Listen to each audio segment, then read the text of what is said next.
France is reeling after a daring $102 million jewellery heist at the Louvre, which struck at the heart of the nation's cultural pride. 8 priceless pieces vanished. Now, suspects have been caught, one while trying to flee the country. So how could such a breach happen in one of the world's most famous museums?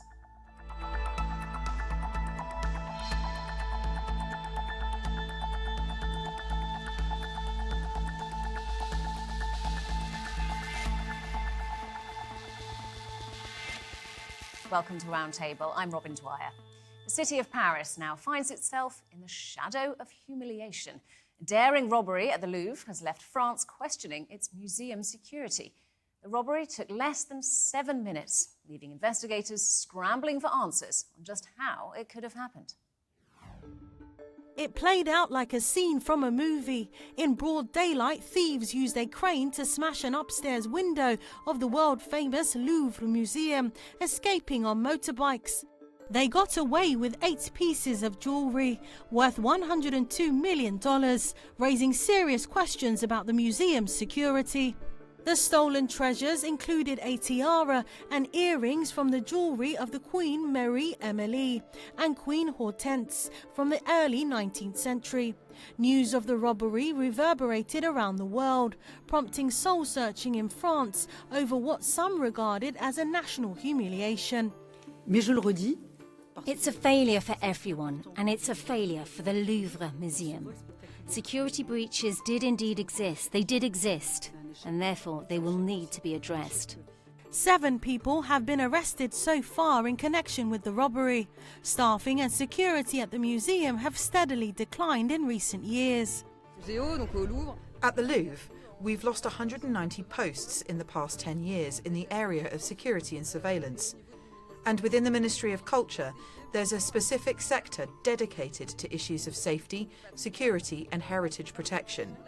25% of that sector has been cut over the past decade. With security gaps so apparent and the national jewels still missing, how safe are France's most treasured artefacts, and can they be protected from another audacious heist? So let's meet our guests. And in Paris, we have the journalist Elaine Cobbe. In Belgium, in Wevelgem, we have Ibrahim Bulut, senior museum security consultant. And in Kamnik in Slovenia, Noah Charney is professor of art history and the author of Thefts of Mona Lisa. Great to see you all. Thanks for coming on the programme. So this really has made headlines around the world, hasn't it? And one reason why is it's a bit like the plot of a film, a heist movie. Pick whichever one you like. But Elaine, investigations underway, so we can't be too specific here. But what do we know about what we think happened? Well, so far, they have arrested 2 men who they believe were involved in this jewel heist that was so brazen. They were picked up on Saturday night, and we understand that the investigators brought forward their plans to intercept them because one was about to get on a plane to Algeria. He's Franco-Algerian. The other is a Frenchman of Malian origin, and both were in fact identified by their DNA left behind at the scene. Because of course, as they were fleeing after that daring 11-minute in total heist from the time they drove up to the museum to the time they fled, and they dropped some things on the way. And the Franco-Algerian was picked up because his DNA was found on a motorbike helmet that they found because at least 2 of them escaped on motor scooters.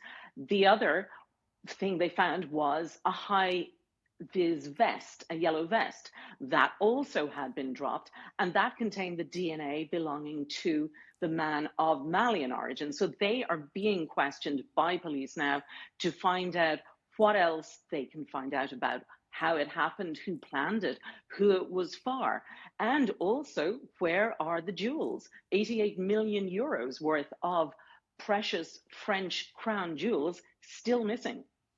So Ibrahim, talk us through how it happened. There's been speculation that this could have been a professional gang due to the way it took place. Based on what we know, does that look likely? What I can tell you is that at 9:30 in the morning, everybody is sleeping in on Sunday. These people are really professionals. They stole these mechanical lifts from a small city, I think, around Paris called also Louvre. It was also a coincidence, I think. I hope so. And then what they did is they broke in via the balcony and via the specific door and glass that they cut down, and then they entered. So are these professional people? I think so. They are certainly professional. They had some help from inside for sure. Because if you know what happened and how they did it and how easily they got in and out, and like was told, 11 minutes. In total, I saw 8 minutes also. It's quite quick, smash and grab, go inside, get out again, and they left. The only mistake that they made is they left the crown, or the crown fell down during the fleeing, and also the DNA samples. And they wanted to also, I think they wanted to put it on fire, the mechanical lift, but that wasn't working because one of the security guards were following them when they were fleeing. So are these professionals? I think so, yeah. Lots to unpack there, but before we move on to what they did right and what they did wrong, Noah, I want you to explain to us why these jewels are so precious. We've been calling them priceless, but talk us through what they are and what they are really worth. So when we talk about the value of cultural heritage objects, it's usually an arbitrary number based on the auction value of past works that are similar in terms of the constituent value, so the intrinsic value of the object, because jewels have a very high intrinsic value, which I'll speak about in a moment, and then the non-intrinsic value of its cultural heritage and its history, who owned it, and why it's important to a nation or a people. So what was stolen were a number of elements of the crown jewels, mostly related to the Napoleonic era. And for people who are French, who are interested in history, it has a huge non-intrinsic value. It's really priceless, although priceless literally means that a museum that holds an object is not allowed to sell it.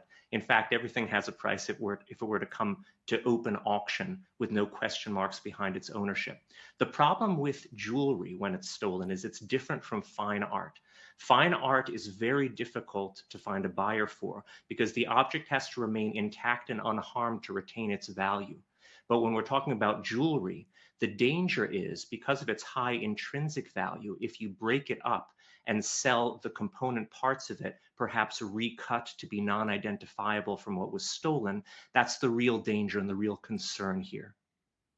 So when you think about thefts these days, you know, they can be quite sophisticated, can't they, using high-tech schemes? But really, this was quite basic, wasn't it, Elaine? I mean, it's sort of captured the imagination for that reason. Yes, I mean, they used a portable lift on a truck. They opened up the window and they just went in, and within 7 minutes inside, they just smashed and grabbed what they could and they ran. And the fact that there was DNA on these items left behind, the fact that there were things they left behind, implies that they weren't as organized as you might expect and not quite the high caliber of thieves you might expect to do something like a heist on the Louvre. Now, the police say that the two they have in custody are known to police already, and they are known for sophisticated robberies. But there are very few robbery gangs who actually work at the kind of level where you hit a museum and get away with it. And we have seen in the past where they have managed this. Whereas here, there was a bit more smash and grab about it. They hadn't planned properly for the getaway, clearly. They cannot have believed that they would have time to set everything on fire, and yet they tried to, which implies they knew there was DNA evidence left behind, which on something like the machinery, they could have worked against. Now, there's a lot of speculation here in Paris that perhaps they were mid-level jewelry thieves and that they got lucky and they knew security guards at the Louvre who are famously disgruntled. There have been strikes, snap strikes, for the past several years as the security guards complain about working conditions and lack of proper security and lack of plans to actually improve that for some time yet. And, you know, it's not impossible that they are not, that this team was not quite as, high ranking in the world of jewelry thieves that one might have expected. Of course, we await news from the police on what exactly they're hearing and what has happened to the jewels. And Ibrahim, you mentioned that mechanical lift that was used, and another way that people are talking about what's happened here at the Louvre is on social media, because the company that actually made that lift has taken advantage of it in their advertising, haven't they? Tell us about that. Yeah, that's correct. So there was a German company who made some marketing issues, and they sent some pictures on social media where they mentioned that their mechanical lifts are easier to use, making less noise. They are more capable of having large weights used to get them up and down. So it's yeah, it was really a marketing stunt. It's a good one. I can tell you that, but it's something strange that they're using it. But yeah, they use it, and then their advantage at the moment from the Louvre heists. That's correct. There was a meme as well about one of the detectives that may or may not have been involved in investigating what's happened here. The contents of the Louvre have gone viral, as it were, in the past, haven't they? Too early to have gone viral when the Mona Lisa was stolen. But it's another high-profile theft from the Louvre. It is. And if we talk about the most famous theft of any object in history, it's probably the 1911 Mona Lisa theft.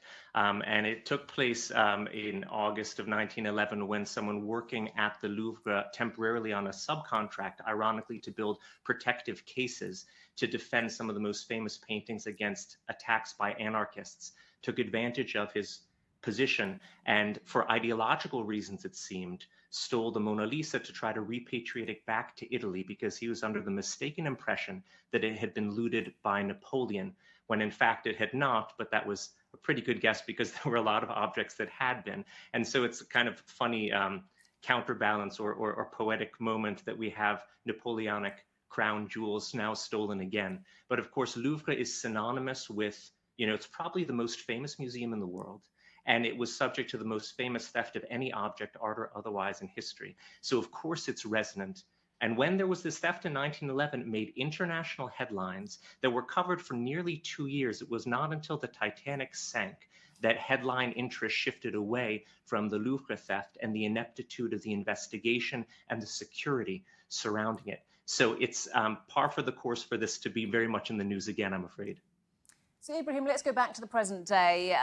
There has been criticism, hasn't there, of the level of security. We've talked about how they basically got a mechanical lift, went up the ladder and got through the window. I mean, how could that have happened in somewhere like the Louvre? Yeah, these things happen. If you can say, okay, was this preventable? Maybe it was partially preventable, but these things happen. They see the opportunity. They were prepared, even if we see that they made some mistakes. They also, what we found out, and I think Noah, you found it also out, I think on the internet, we saw that that there are also special instructions for the internal fire brigade that use these grinders, where they say, okay, if you need to get or break into the showcases when there is something happening like a fire, the internal fire post is also using these grinders. So maybe information was also found on the internet. If we can find it easily, then it can also be found by these thieves and gangs on the internet. So it was quite easy. Also, if you see what the statement was of the director in the Senate or the Parliament in Paris, that she said that, yeah, we were focusing more on these climate activists, and not on other things. So the risk management was also not covered in a good way. Also, what we saw and what we heard was that the camera was turned away, so they had no angle or no view on the outside perimeter, so the balcony was not covered. So there were some things that were not going quite well, and as also mentioned already, people were not so happy. The security guards, they were already on a strike a couple of months ago, and there was some people understaffed and so on. So there was an easy thing to happen, unfortunately. So, Elaine, Ibrahim mentioned there that the security guards had some concerns, but how much of this is down to financial constraints? France, we know, has debts in its economy. perhaps protecting treasures in the Louvre hasn't been the priority. Let's not forget that the main job of the security teams in the Louvre is to ensure the safety of visitors. So when the alarms went off, which they didn't do in the room, they do it in the headquarters of the security guards in the Louvre. So as soon as they broke in that outside window, an alarm went off downstairs. And then when they hit the jewel cases, an alarm went off downstairs. And then the security guards in the room were called and told, get moving. So they're not trained to tackle thieves. They're trained to make sure that the people there are all right. So that's part of it. But also the Louvre is going to be the subject of a massive 10-year restoration project announced by President Emmanuel Macron, and that's some 750 million euros worth. But the security upgrades are not planned until, or were not planned until, the second phase. So already it was well known that the security issues were there, that the technology was not up to scratch, but it wasn't going to be fixed yet. And all of that is something that could have been difficult. But the head of the artifacts in the Louvre said, look, this isn't a castle, it's not a fortress. Our job is not to be a bank where we just keep all these jewels hidden from everyone. We want to show them to people. We won't have copies, and we need them to be accessible. People need to be able to see them. So it's a balancing act. And fair to say that Louvre obviously not designed as a museum in the first place. Noah, in terms of art theft, where does this sit? How big a deal is it? Well, it's a very good question because I categorize this in a subcategory of art theft. We usually think about unique objects that are paintings, statues, and whatnot that don't have this high intrinsic value. And then it's one category that we consider. But the nature of how this was done is step one, and then what you can do to profit from it is step two of the question. So let's begin with the first step. Museums tend to be very good at protecting against stealth thefts where thieves are trying not to be noticed and alarms go off. People need to be able to respond to them in a timely fashion. Otherwise, there's no purpose to the alarms, but that's a separate question. But the smash and grab, or what I call blitz thefts, where criminals run into a museum, aren't bothered if the alarm goes off because their plan is to be in and out faster than security or police can respond. Those tend to be more effective because the security measures are based on keeping people who are trying to remain stealthy from stealing things, so noticing them. Something that happened this quickly is very effective because of the brazen nature of it.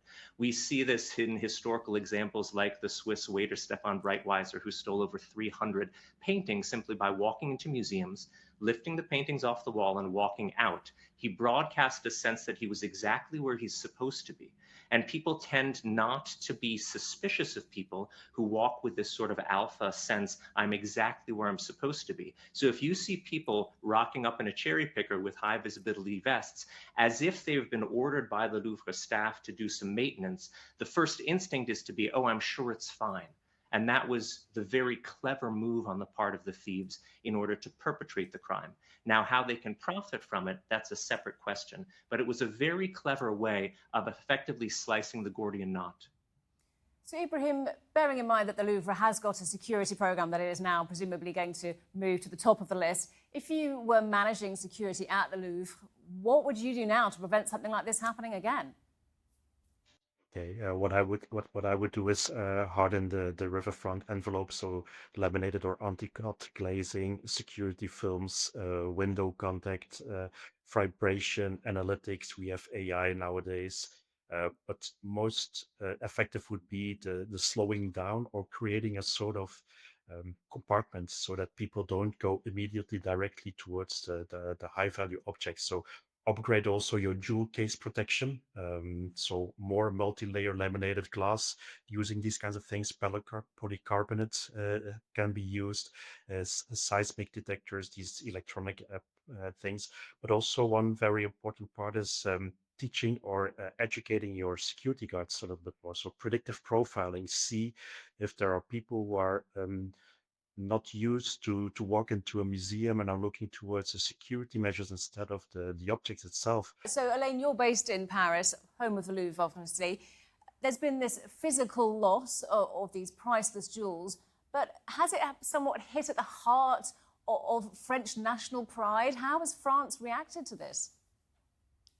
There's been a mix of shock, horror that this has happened, but also a certain level of embarrassment, because it's not just the memes or the ads from the maker, from the manufacturer of that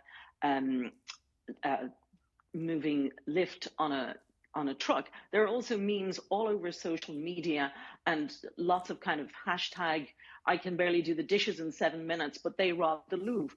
So all of that is being felt here. There's a lot of national pride in France's history and the wealth of its physical history, like the jewels. And so people are feeling, they feel like their fingers are pointing at them saying, really, you couldn't have done better? But I was in the Louvre in February with the director, Laurence Descartes, reporting on the planned renovation. And she was showing me things like leak damage, because there are the most basic repairs that need to be done. And you can't put in high-level technological security measures if you've then got to pull it all out again just to get at the plumbing. It was also very clear from people at the Louvre that they suffer a bit from the obsession with the Mona Lisa. Whatever the Mona Lisa needs, she gets. She gets her own wing, she gets lots of security, and the money goes to that. And there have been mutterings here from some experts that, yes, maybe we should be looking at some of the other jewels, the other artifacts, and not just say the Mona Lisa, because it was already stolen, because it's so famous, that it's vulnerable, but so is everything. But again, they're also concerned that they want to share it and let people see it. And already the tourists are back in, and they've been clamoring to see everything. And now the ones who are waiting or don't have tickets, they just stand out on the riverside, and that's the latest tourist attraction. So they just take photos of the window with the broken panes of glass. So now let's turn back to these jewels, these beautiful items, 8 of them still missing. What happens to them now? The hope is, of course, that they will be returned whole, but is that likely? So here's the thing. If you are the thieves, then you do not want to keep them whole. And I don't want to say this because I don't want to suggest anything to them, but if we look at historical examples, what's really almost impossible is to find any buyer for this. The idea of criminal collectors is almost exclusively from the realm of film and fiction. I can think of about 24 in all of known history, and there are tens of thousands of reported art thefts per year. So the idea that you're thinking, okay, this is estimated at 88 million, I can get 88 million for this, it's just not possible. The other option is to ransom it back to the victimized institution. That's also unlikely in this case. So if the thieves are being smart, then unfortunately, within hours of the theft, they will have broken up the jewelry into the component parts, each of which are hugely valuable. And then the next step would be to recut them so that they're not uniquely identifiable with the stolen objects. And those broken up, recut gems might be worth as much as 8 or 10 million. Now, for a thief, he's not thinking, oh man, I took all the time to rob the Louvre and I should have gotten 88 million and I'm only going to get 8 million. He and his team are thinking, I spent one morning robbing the Louvre and I got 8 million. And that is very difficult to trace. It's much easier to sell. And unfortunately, it compounds the theft with the destruction of important cultural heritage objects. But that's the real danger. There's a historical precedent I just wanted to mention that is something that may have been happening behind the scenes, we don't know. Back in 2008, in the University of British Columbia, thieves stole some gold work.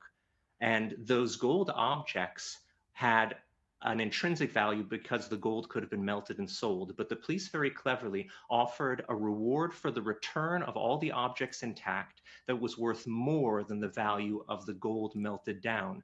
And that stayed the hand of the thieves, giving them pause, trying to think, can I get this reward long enough for the police to arrest them and recover all of the objects?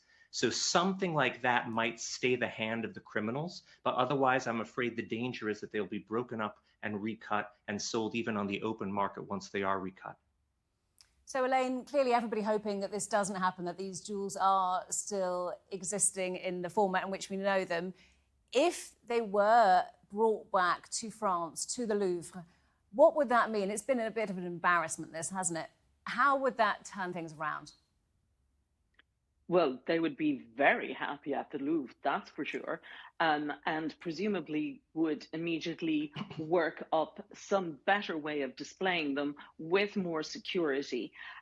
Let's not forget, it came to light in a report that had been under embargo but then got released, that there are only cameras in 1 in 3 rooms in the Louvre. And that is something that they will want to address. And that's something that's easy enough to do and then move around again when other work gets underway. It would certainly restore a lot of national pride. Already they're working on the crown that was dropped on the way out, the crown that had belonged to the Empress Eugenie, the wife of Napoleon III.